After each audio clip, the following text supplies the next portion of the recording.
Hello' everyone, কি খবৰ সকলোৰে? আশা কৰোঁ সকলো ভালে আছে। এয়া আজি উইকেণ্ড স্পেচিয়েল বুলি চিনেমা চাবলৈ ওলাইছোঁ। এইফালে আমি বাইক ভনীয়েক দুয়োজনী স্কুটি লৈয়ে আহিছোঁ। আমি দুয়োজনী পিছে অকলে অহা নাই দেই, আমাৰ লগত আমাৰ মা আৰু ঘৰৰ ওচৰৰে পেহী এজনীও আহিছে দেই। মাহঁত যিহেতু লাইন গাড়ীত আহি আছে, অকণমান দেৰি হৈছে। এইফালে আমি ৰৈ আছোঁ আৰু এইফালে মাহঁত পাই গ'লহি আৰু আমিও চিনেমা হলত এয়া টিকেট দি এণ্ট্ৰি কৰি দিলোঁ। পিছে ৰাইজ, দুখৰ কথাটো কি জানেনে? এইফালে আমি আধা ঘণ্টা লেটকৈ চিনেমা হলত সোমাইছোঁ। তাৰমানে আমি চিনেমাখনৰ আৰম্ভণি মিছ কৰি দিলোঁ।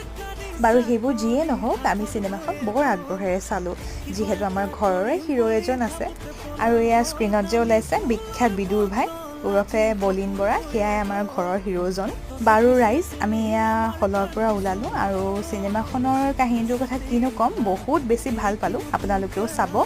আৰু এয়া আমি চিনেমা চাই আহিয়ে প্ৰথমতে কিবা এটা খাবলৈ বুলি আহিলোঁ।